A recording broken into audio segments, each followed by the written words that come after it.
Party के प्रदेश के उपाध्यक्ष और मुख्य वक्ता के रूप में उपस्थित भाई सतीश नांदल जी, उनके साथ में आए प्रवक्ता श्री राजवीर रोहिला जी, यशस्वी जिला के अध्यक्ष भाई विजेंद्र मलिक जी, दोनों महामंत्री महेंद्र सिंह राणा, जितेंद्र शर्मा, पवन शर्मा जी, शेर सिंह बेड़वाल जी, हमारे सम्मानित पत्रकार जी, सभी का यहाँ पर स्वागत करते हुए मैं अपने मुख्य वक्ता श्री सतीश नांदल जी से अनुरोध करूंगा, नायब सैनी जी ने जो कि ऐतिहासिक नया बजट पेश प्रस्तुत किया है कल, उसके बारे में विस्तृत चर्चा करेंगे। सभी पत्रकार साथी उपस्थित है। आदरणीय सतीश नांदल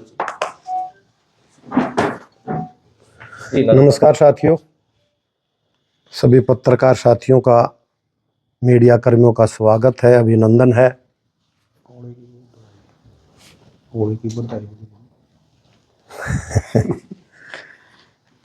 आप सभी को सबसे पहले तो रंगों का त्यौहार, आज होली का पर्व है, कल धुलंडी है। बड़े हर्षोल्लास से नॉर्थ इंडिया में इस त्यौहार को मनाया जाता है, तो उसकी हार्दिक शुभकामनाएं सभी साथियों को। और त्यौहार के मौके पर हरियाणा प्रदेश के यशस्वी मुख्यमंत्री जी और साथ में वित्त मंत्री हरियाणा सरकार ने सोमवार को अपना बजट पेश किया। हरियाणा प्रदेश का ऐसा बढ़िया बजट कि जिसमें विकसित हरियाणा, विकसित भारत के सपने को संजो के रखा गया। आप सब भली भांति जानते हैं कि कल जब बजट प्रस्तुत हुआ, वो 3 साढ़े 3 घंटे के लिए मुख्यमंत्री जी ने एक एक बिंदु पे सारी बातें सभी को बताने का काम किया, पूरे प्रदेश को बताने का काम किया। पूरे देश में भी इस बात की चर्चा है। और आज पार्टी का कार्यक्रम था कि 27 के 27 जिलों में प्रेस कॉन्फ्रेंस करके और जिला स्तर पर भी इस बात को सभी साथियों को, पत्रकार साथियों के माध्यम से आम जनमानस तक बजट के बारे में जो मुख्य बिंदु है उनके बारे में पता लगना चाहिए। और हमारी जिम्मेवारी है जनता जनार्दन को हम ये चीज़ बताने का काम करें। पिछली बार का जो बजट था उससे अब की बार 10.28%, यानी कि पिछली बार 2,02,816 करोड़ 66 लाख करोड़ का बजट था, और अब की बार 2,23,658 करोड़ 17 लाख करोड़ का बजट हमारे साथ पेश किया गया है। बजट की बहुत बढ़िया बढ़िया बातें हैं। 2020 के अंदर पूर्व मुख्यमंत्री मनोहर लाल जी ने एक रीत शुरू की थी कि सभी से जाके चर्चा करना, आम नागरिक से भी, व्यापारियों से भी, और उसके बाद जो भी किसी प्रकार की अमेंडमेंट कर सकते हैं पिछले वाले बजट में अगले के लिए, अच्छे भविष्य के लिए, उसी के तहत मुख्यमंत्री जी ने 2199 सुझाव प्राप्त किए, एआई के माध्यम से भी किया। और आप ये मान के चलिए कि इतना बढ़िया बजट पेश करने का काम किया है। अगर मैं इसकी ज़्यादा गहराई में जाऊंगा, जीडीपी की बात करूंगा, दूसरे जो भी टेक्निकल टर्म्स हैं उनकी बात करूंगा, तो समय बहुत इसमें लगता है।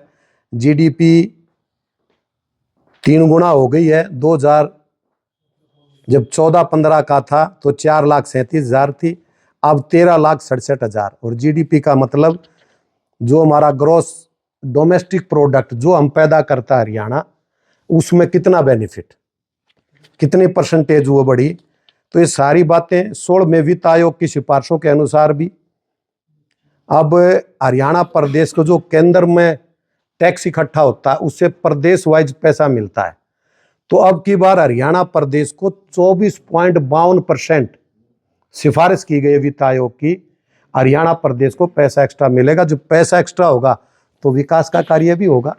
और इसी कड़ी में अगर मैं बात करूं कि प्रदेश में वायु प्रदूषण रोकने के लिए विश्व बैंक से पहली बार 2,716 करोड़ रुपए की राशि मिलेगी, जिसका प्रावधान है वाटर सिक्योर हरियाणा, हरियाणा में पानी रहे, बढ़िया रहे, उसके लिए भी 5,715 करोड़ रुपया मिलने की बात है। एआई, आर्टिफिशियल इंटेलिजेंस के लिए प्रशिक्षण के लिए 474 करोड़ रुपए का प्रावधान किया गया है। और बजट सत्र में प्रदेश के हित में 12 महत्वपूर्ण निर्णय जो बजट में प्रावधान करके मुख्यमंत्री जी ने बताने का काम किया। सभी पूरे के पूरे हरियाणा प्रदेश के बुद्धिजीवी, हरियाणा प्रदेश के व्यापारी और सबको किसान, मजदूर, शिक्षक, हर वर्ग को ध्यान में रखते हुए अब सबसे पहले किसानों को ट्यूबवेल कनेक्शन दिलवाने एवं निर्बाध बिजली आपूर्ति के उद्देश्य से प्रदेश में हरियाणा एग्री डिस्कॉम के नाम से तीसरा बिजली वितरण कंपनी बनाई जाएगी। तो पार्टिकुलरली काम तो और भी करेगा निगम, अभी हमारे हैं UHBN है, NHBN, ये सारे, इनके अलावा एक बनेगी ताकि इन चीज़ों को सुचारू रूप से चलाया जा सके। हरियाणा में 3 लाख किशोरियों को, हमारी बेटियों को HPV वैक्सीन लगाई जाएगी और प्रदेशों में भी लगाने का काम चल रहा है। वुमेन पोपिलोमा वायरस जो एक कैंसर का रूप ले लेता है यूट्रस के अंदर, बच्चियों के अंदर, बड़ों के अंदर, उसको पहले ही कंट्रोल करने के लिए 3 लाख का प्रावधान है। जैसे कोरोना आया था उसकी भी वैक्सीन बनी, पोलियो उसकी वैक्सीन बनी, बच्चा माँ के पेट में होता तो उसके पहले ही दोबारा इंजेक्शन लग जाते हैं। ये भी एक प्रावधान बहुत बढ़िया किया गया है। घाटे में चल रही 300 पैक्स को लाभ में लाया जाएगा और साथ साथ CM पैक्स भी बनाए गए। पैक्स का मतलब ये जो भी अपने इनमें कोऑपरेटिव बैंक के अंदर काम करते हैं। मई 2026 में एक इनोवेशन चैलेंज का आयोजन, एक सर्वोत्तम AI मॉडल को संबंधित विभागों में लागू किया जाएगा। प्रदेश के सरकारी भवनों को सौर ऊर्जा आधारित परिसरों में बदला जाएगा। अब सौर, ये जैसे सोलर लगते हैं छत पे, हमने भी अपने घर पे लग रहा है, अपने भी लगवाए होंगे, खुद की बिजली तैयार करते हैं और बिजली निगम को भी बिजली देने का काम करते हैं। इसके लिए भी पैसा रखने का काम किया है। निवेशकों के लिए नई मेक इन इंडिया नीति लागू की जाएगी। HSIIDC के औद्योगिक क्षेत्रों में और बेहतर इंफ्रास्ट्रक्चर बनाने के लिए वर्ष 2026-27 में सक्षम नाम से 500 करोड़ रुपए से एक विशेष फंड की स्थापना की जाएगी। कहीं भी किसी प्रकार की कोई सहायता की जरूरत है या किसी को चलाना है, को किसी को लोन प्रोवाइड करना है ताकि ये चीज़ें आगे बढ़ने का काम करें। अकुशल श्रमिकों की न्यूनतम मजदूरी 11,297 रुपये प्रति माह से बढ़ा के 15,200 रुपये प्रति माह की जाएगी।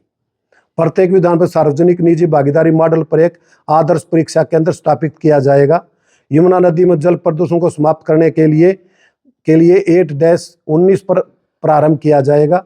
वर्ष 2070 तक नेट जीरो उत्सर्जन के लक्ष्य के अनुरूप 100 करोड़ रुपए के सीड प्रावधान के साथ Haryana green climate resilience fund की स्थापना की जाएगी। आज जो हमारा 23वां जिला बना है, एक अत्याधुनिक मॉडल जिले के रूप में विकसित किया जाएगा।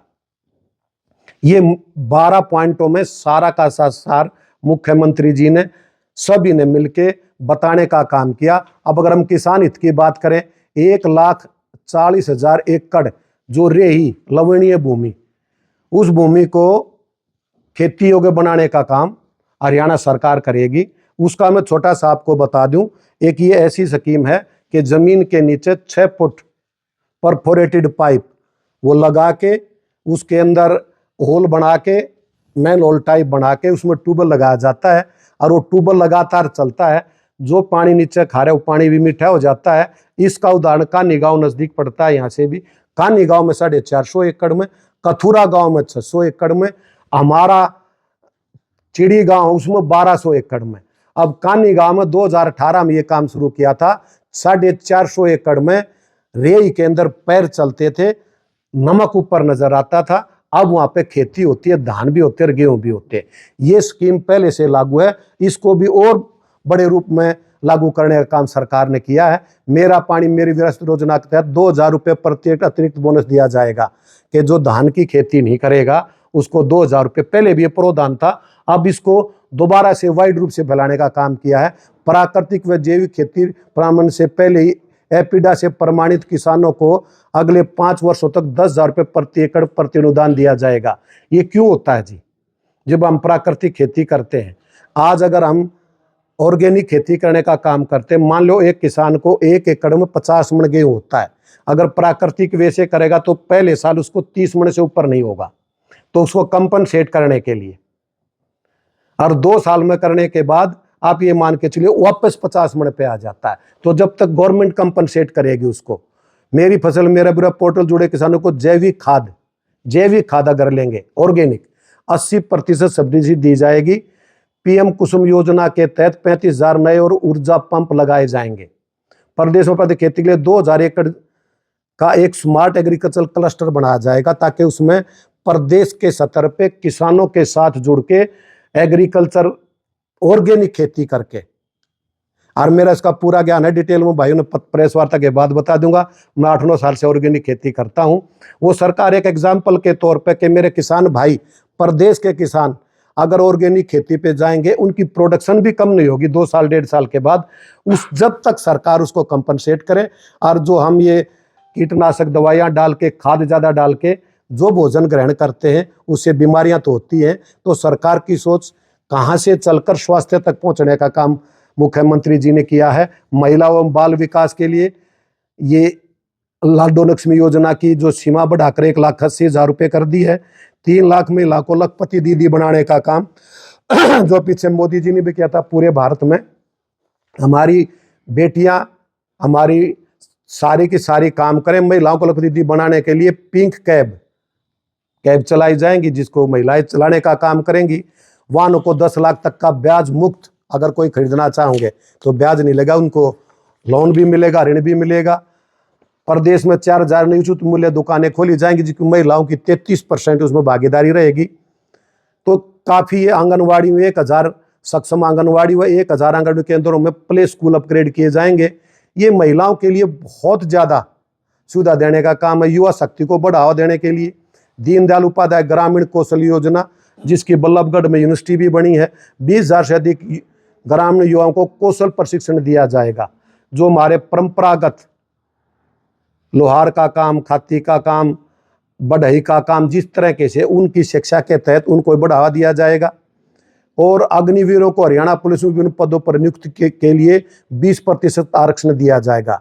और इसके लिए मैं आपको खुशखबरी बताता हूँ, एक बैच जो अग्निवीर का बच्चे भारतीय सेना में गए थे, उनका वापस आने वाला है।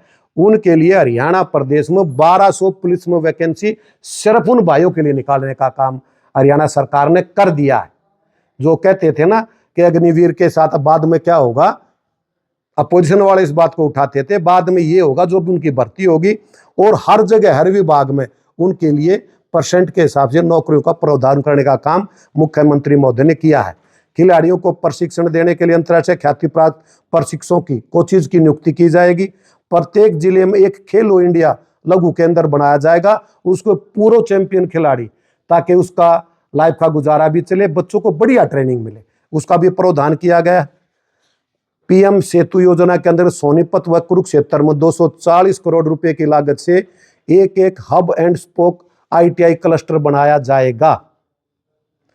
अंत्योदय परिवार में मुख्यमंत्री अप्रेंटिस प्रमोशन स्कीम शुरू करके अप्रेंटिसशिप के दौरान छात्रों के अतिरिक्त प्रतिमाह 1,500 रुपये की मासिक सहायता दी जाएगी। जो भी बच्चे हमारे अप्रेंटिस वगैरह करते हैं उनके लिए। प्रदेश में 700 नए हर हित स्टोर खोले जाएंगे। सरकार का उद्देश्य अंत्योदय के लिए, अंत्योदय का मतलब जी आखिर आदमी जो गरीबी रेखा में सबसे पीछे खड़े, उनके लिए प्रधानमंत्री आवासीय शहरी 2.0 योजना के तहत 20,000 गरीब परिवारों को पक्के मकान निर्माण करके 500 रुपये की आर्थिक मदद दी जाएगी। प्रधानमंत्री आवास योजना ग्रामीण के तहत 23,154 नए मकान बनाए जाएंगे।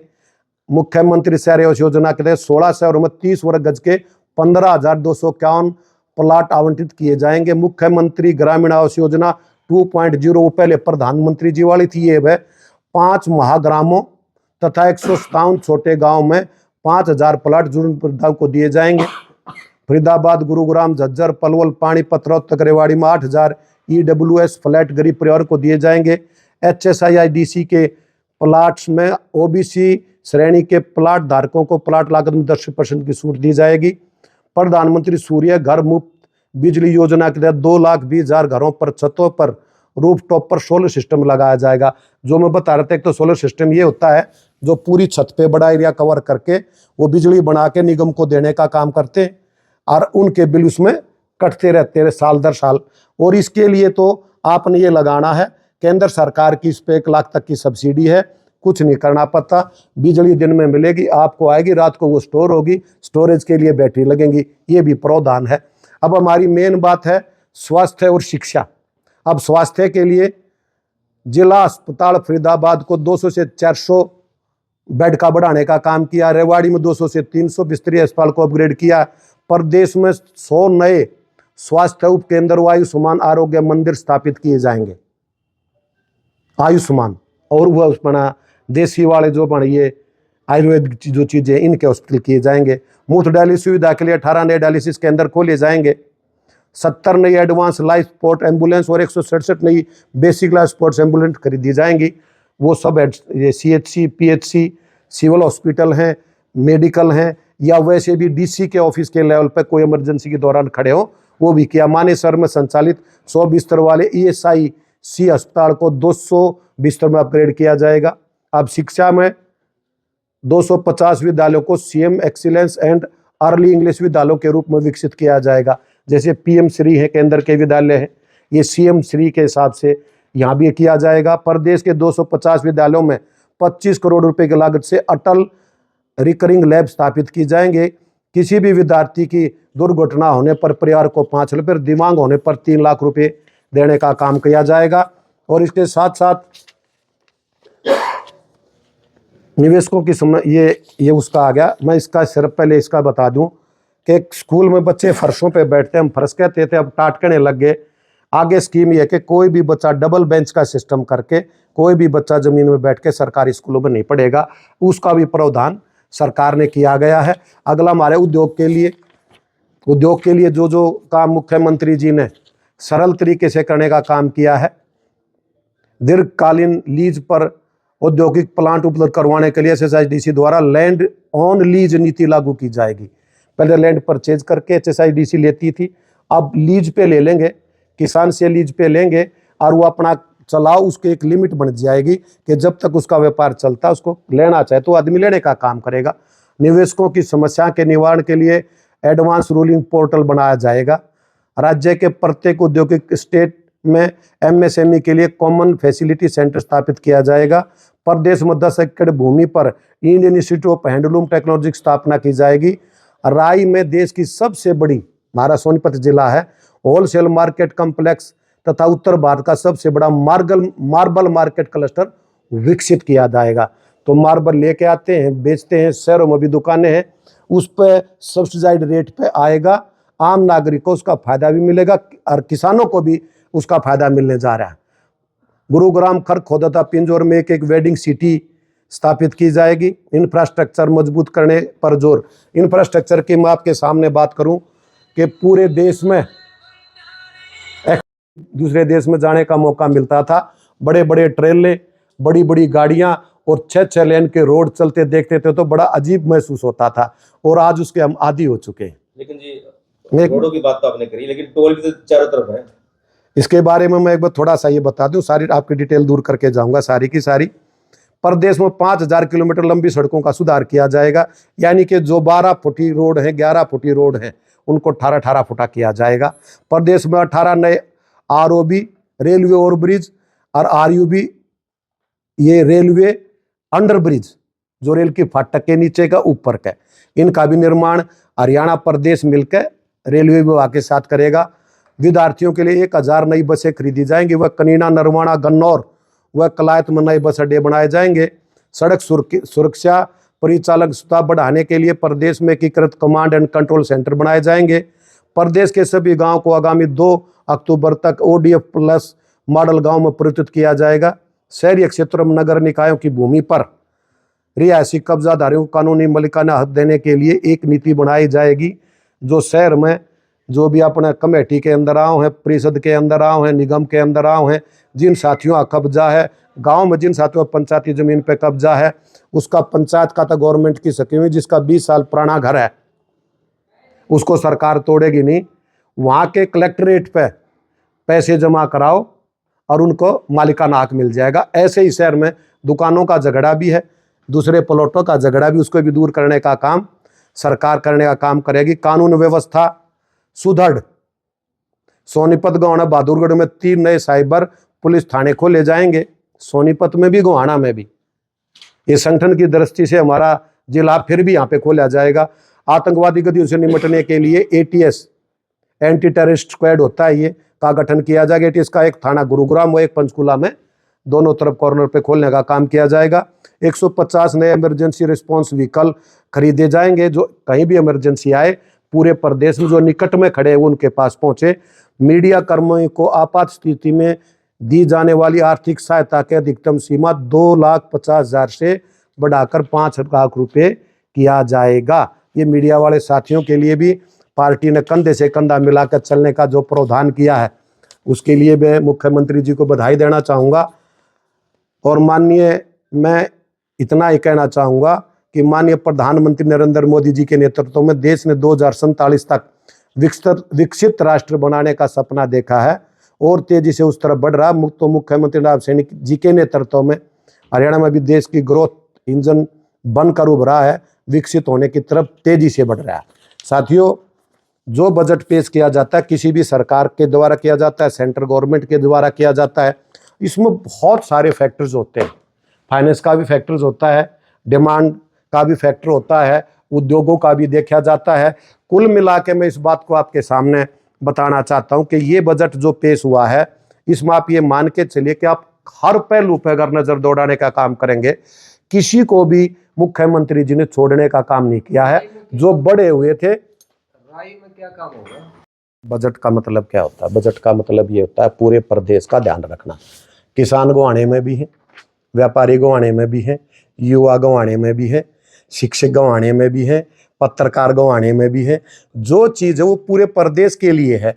हर पॉइंट को जो टच करने का काम किया गया है, उसमें गंवाना समेत हर कस्बे को, हर शहर को, हर जिले को या जिले बनने जा रहे हैं उनको, सबको हर पॉइंट पे मुख्यमंत्री जी ने, सरकार ने कवर करने का काम किया है। तो रेलवे ब्रिज दोनों हाँ, वो तो काम चले हुए सारे के सारे, वो पहले ही चले हुए। अगले में को स्पेशल प्रावधान के लिए जो भी गोहाना साथियों की डिमांड जाएगी वो पूरी हो जाएगी। पुराना मुद्दा है गोहाना का वेस्टर्न बाईपास, 2 बार मुख्यमंत्री ने घोषणा कर चुके हैं, अभी तक वो नहीं बना है और जिसके कारण गोहाना शहर में बहुत लंबा जाम रहता है। वो कब तक होगा? बजट में तो कहीं नजर आया नहीं। गोहाना का जिला बनाने की बात थी, वो बजट में कहीं जिक्र नहीं है। देखिए, बजट में जिला बनाने का प्रावधान, जिले और भी बनने हैं। आसी जिला बन गया है, 100% गोहाना जिला भी बनेगा। वो बजट में प्रावधान रखना ना रखना उस बात पर डिपेंड नहीं करता कि जिला नहीं बनेगा। आप जहाँ तक बाईपास की बात कर रहे हैं, उस साइड के बाईपास निकलने की आप वहाँ से बात कर रहे हैं, तो इस साइड के तो ये बाईपास निकल गया, बड़ा इजी हो रहा है। और इस साइड से बनकर थोड़ा सा सुविधा भी होगी। अब बीच का ये अगर माथुराम जी की जलेबी का चौक इस साइड से भीड़ की बात है, तो उसके लिए आप लोगों ने अगर डिमांड रखी है तो उस डिमांड को आगे भिजवाने करवाने का काम करें। 3 बार घोषणा कर चुके हैं जी, घोषणा कर चुके हैं वेस्टर्न बाईपास की। और आप कह रहे डिमांड, आप अभी डिमांड की बात कर रहे हो। जमीन का इस बात का आपने खिलाड़ियों की बात करी। गोहाना का बड़ा गांव है खानपुर, वहाँ के स्टेडियम की हालात देख रोड की देख लो। देखो, अब रोड के लिए प्रावधान डाला गया है और एक पोर्टल बना दिया गया मेरी सड़क सुधारीकरण के लिए। उस पे अगर जिसका भी डला है, वो सड़कों में पैच भी लगे हैं। उस सड़कों की, चाहे वो मार्केटिंग बोर्ड में, चाहे वो PWD BNR के अंदर है, उनका प्रावधान डाल दिया गया है। और नए बजट में सारी की सारी चीजें उसमें आएंगी और उसको आगे बढ़ाने का काम किया जाएगा। मैंने रोड के बारे में आपको बताया है कि 12 फुटे रोड 18 फुटे हो जाएंगे। और मेरा ख्याल ये आपका 24 फुटा, खानपुरा तो 24 फुटा रोड होगा मेरा ख्याल, जो खानपुर में जो आगे की तरफ निकलता है। इनका सबका प्रावधान है, सारे के सारे काम होंगे। बड़ौदा हल्के में 2 कॉलेज बनाए गए थे, अभी तक उनका कोई बजट नहीं है, लेकिन बिल्डिंग उसकी बनी नहीं है। पुराने स्कूलों में ही वो बिल्डिंगें चल रही हैं। क्या करना? नहीं, कॉलेज चालू हो गए, बिल्डिंगें नहीं बनी है। कॉलेज स्कूल में चल रहा है, स्कूल में कॉलेज चल रहा है। सिविल हॉस्पिटल सिविल हॉस्पिटल में कुछ नहीं है कि पेपर में पास हो गया कि सिविल हॉस्पिटल 100 बेड का बनाएंगे, लेकिन बजट में कहीं नहीं है। देखो, अब की बार जो उसके लिए आगे बढ़ाने के लिए तो फरीदाबाद के उस साइड के हैं। आप लोगों की बातों को हर चीज का संज्ञान लेके और 29 के बाद मुख्यमंत्री कहने मतलब 29 के बाद गोहाना को ना, बिल्कुल भी नहीं। जो जो आपकी बात है, जो जो आपके पॉइंट है, आराम से बैठ कर नोट करेंगे और मुख्यमंत्री जी के संज्ञान में आज त्योहार वाला दिन आज ही लाने का काम किया जाएगा। आपने मीडिया की बात करी आपने। हाँ। मीडिया ने पिछली विधानसभा चुनाव से पहले लोग मिले थे, मीडिया के लोग, एक्रेडिटेशन की बात थी, वो लगभग 200 पत्रकारों के एक्रेडिटेशन काट दिए थे, कंडीशनें इस तरह की लगा दी थी कि वो होनी नहीं थी, लेकिन मुख्यमंत्री ने कहा था कि चुनाव के बाद उस वादे को पूरा कर देंगे, लेकिन मुख्यमंत्री अब उस समय भी नहीं दे रहे मीडिया को, और नए तो बनने दूर दूर की बात है। पहले नहीं, उनके जो पहले ये 200 गंवाने के हैं, नहीं, पूरे हरियाणा के। की बात कर रहे हैं। मैं आपसे पहले भी मैं साथी बैठे थे, मैं चर्चा इसी बात की कर रहा था, तो उसमें जितने मीडिया हाउस हैं, जितने भी प्रिंट मीडिया वाले साथी हैं, दूसरे साथी हैं, सर वो बड़े तो बड़े अखबारों की बात नहीं सर, मैं वही आ रहा हूँ। तो उसमें जो भी प्रावधान करने की बात थी, सोशल मीडिया से अलग आप लोगों के लिए जो भी प्रावधान की बात थी, उसके बारे में बैठ कर चर्चा भी चली थी। उसके बारे में कोई फर्म लाइन पे आके और इस बात को रख के इस बात के लिए स्पेशल तौर पे चर्चा की जाएगी, और जो भी एक सरकार का डीपीआरओ के माध्यम से, औरों के माध्यम से आपकी बात को पहुंचाने का काम करके इस चीज को करवाने का काम करेंगे। सर डीपीआरओ के मतलब का काम ही नहीं है। नहीं सर, देखो मंत्री भी उसके मुख्यमंत्री जी हैं, उन्होंने ही करना है, उन्होंने वादा किया था, लेकिन वादा पूरा नहीं हुआ। हर डीपीआरओ अपने एरिया के जितने भी पत्रकार साथी हैं उनके बारे में उनकी ड्यूटी लगाई गई थी, उन्होंने आगे जो भी चीज भेजी वो मेटेरियलाइज क्यों नहीं, उसके बारे में चर्चा करके मैं जो कह रहा हूँ ना, एक्रेडिटेशन तो हुए थे, वो काट दिए गए। काट क्यों दिए? कंडीशन लगा दी कि आप सर्कुलेशन लाओ एबीसी से। एबीसी की जो फीस है विजिट की, वो लगभग 2 लाख 3 लाख रुपए है। छोटा जो अखबार वाला है वो कहाँ से लाएगा ऐसे पैसे? नहीं तो जो कंडीशन लगाई ना सर, नहीं, आप समझे नहीं बात को, सरकार कंडीशन नहीं लगाएगी ना। सरकार ने कंडीशन लगाई ना। हाँ, नहीं, सरकार उस पर कंडीशन कैसे लगाएगी? ये तो एक विभाग के अंदर, सुन मेरी बात, आप पहली बात तो आप इस तरह की जो बात मुझे बता रहे हैं, ये रोहतक में और जैसे सोनीपत में मैं करता रहा, तो पहले आपके भी यहाँ पर करके गया हूँ, और इस मामले में मैं 12-13 साल पहले वाली पार्टी में भी मैं स्टेट स्पोक्स पर्सन था। ये बातें आती थी, लेकिन इस लाइन पे नहीं आई थी कि भाई डाल भी दिया और कंडीशन लगा के अगर वहाँ से अप्रूव मांगे इतने पैसे लगते, उस बात को चेक करा लेते एक बार।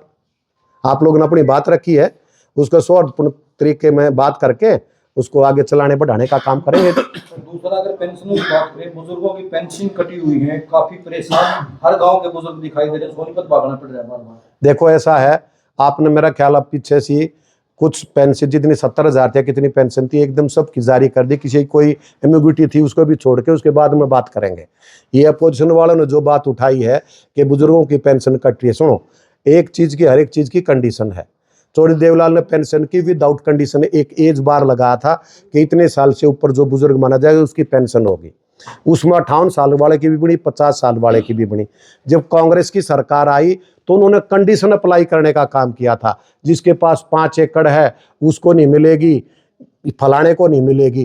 तो सरकार ने यहाँ आके जो काम करा, जो कंडीशन लगाई है, उन कंडीशन का वायलेशन अगर कहीं हो रहा है, पहले 1,80,000 इनकम वाले को मिले थी, वो हमने 3 लाख करने का काम किया, और उसमें भी अगर किसी प्रकार की कोई त्रुटि है, ये फैमिली आईडी में भी इस तरह की त्रुटि है, उसको सरकार दूर करने का काम कर रही है। अब पीछे जो पेंशन रुकी हुई थी सभी की रिलीज कर दी गई है। लेकिन अगर बात करें नेताओं की पेंशन की, तो उन पे कंडीशन क्यों नहीं है? देखिए, बड़ा लंबा टॉपिक है कि नेताओं की और आम नागरिकों की, इस टॉपिक के ऊपर ना तो मैं जवाब दे पाऊंगा और ना मुझे कोई जवाब देना चाहिए। इसमें तो एक ये भारतीय संविधान के तहत सारी चीज़ें चलती हैं, और संविधान की पालना करना हमारा सबका परम कर्तव्य है। इसके बारे में आपने कही है, मैंने इस बात को सुन लिया, और हर जगह इस बात की चर्चा आती है, लेकिन अब सारी बातें खोल के भी आपको नहीं बता सकता। इसके बारे में आप लोग, बुजुर्गों की पेंशन है, विकलांगों की पेंशन है, आप इस बात को तो हमारी प्रशंसा कर दो कि जिसकी 45 साल की उम्र तक बयान है उसकी भी हमने पेंशन कर दिया, तक किसी सरकार ने किसी देश में सोची नहीं। एक आधी प्रशंसा की बात भी हमारे कान में अगर पड़ेगी तो हमारी भी काया गदगद हो जाएगी। और जहाँ तक ये कंपैरिजन की बात है नेताओं के, उसके, ये संविधान की प्रक्रिया है, इसमें मैं कोई प्रकाश नहीं डाल पाऊंगा।